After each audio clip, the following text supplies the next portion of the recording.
You know, a lot of times teams, and I notice it working there, when they come back from Hawaii, it's very difficult on them.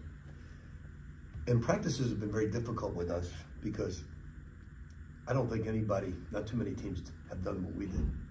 Go out to Las Vegas, play 2 in the morning, come back, go out to New Mexico, take 23 hours to get to New Mexico, play without sleep the next day in practice, and then obviously go to Hawaii. So it's great for our program to have that type of exposure. We've had, prior to this, we've had 4 nationally televised games back to back, and that's great. So we're excited about that. We had a tough time coming back because we had major injuries and no bench. Quinn is probably going to be a season type injury where we play him one day, rest him one day, play him one day, rest him one day. He's shut down now probably for a week, probably will miss the next weekend. Berrick's, he should come back soon. I thought he'd be back by now, actually. So our bench is a little weak right now, and teams like Siena and Ryder have a very deep bench, and we don't right now. So we just got to be smart, do the right things defensively, and develop the guys that don't play very much. Rick, coming back from Hawaii, what was the mindset first couple of days of practice after you come back home? We had 2 or 3 of the worst practices of the season because I was well aware of what goes on when you come back from Hawaii. It just takes a lot out of you, but you can double that because of Las Vegas and New Mexico.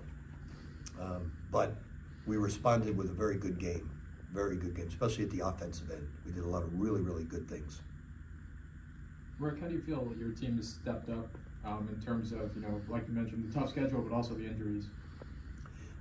To be very honest and transparent, we're an average to good team. We're not as we're trying to become a great team. We're not as good as we were last year at this point because our injuries have taken a toll on us. But I think we have the potential to get. Last year's team stayed like this. They were veterans. They stayed like this. Very good. This team is way below that, but they have a chance to get here. We just have to improve. Nelly has definitely gotten a lot better. We have cut off Nelly's right arm in practice. We won't let him use all the drills. He has to use his left hand. And it's paid huge dividends for us doing that. So he's gotten a lot better. The guards are very good. We got to get, obviously, Silas and Sadiku better. We got to get Michael Jefferson better, Anton Brookshire better. They've got to improve, and they're not ready to play right away. Follow up on Nelly. Can you quantify his maturation this year? He goes for 16 and 14 today. What can you say about his progression? It's happened in the last 3 weeks, and really cutting off his. We wanted him to develop an up and under, which he's getting real good at, and a left hand. He had neither. So he's worked real hard in play development, those 2 things, and it's paid huge dividends. He's playing great basketball right now at every phase of the game. He's really maturing into a very good basketball player.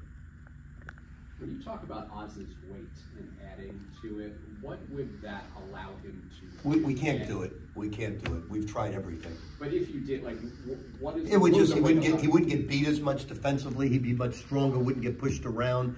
I mean, he can get away with it in the MAC, but once you play non-MAC competition where they have big people, he gets pushed around.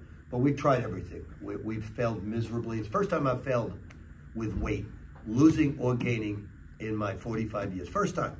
Whether it was Walter McCarty, Nazi Mohammed, every skinny guy we've put on muscle and weight, every heavy guy we've got to lose weight. This is the first time that I've failed in my life with that. I'm very disappointed, and a lot of the fitness centers have written me letters saying they're very disappointed in me. Okay. Rick, what did Cruz Davis show behind the scenes that led you to go with him for the starting 5 today? Well, Barrett's out, and they go small, so it's more matchups than it is Cruz Davis. Well, coming off the Christmas break, just what was the mindset going in? You got off to the 11-2 start. Was the plan just to come out aggressive? Yeah, for sure. We know today the plan was, St. Peter's is an aggressive team. Be more aggressive. That's how they're going to play. They're going to get in you, foul you, so just basically be more aggressive. Walt, what do they do here at Iona that, drills that defensive first mentality into everyone in this program? What, drills or what, like drills it into us? Yeah. Coach P, every day. Just, even today, it wasn't a great defensive performance. We, good win, but y'all still didn't play good defense and coming there. So every day, just drilling that into our minds. What does he say or do that's just like so effective that gets everyone to buy in, even the newcomers and everyone who kind of comes in? He shows the stats, and like today they shot 42%. That ain't good. That's probably the highest they ever shot all season. So he just shows us the stats and basically just talk about it. Nelly, 16 points, 14 rebounds. How would you say your progress has done so far this year?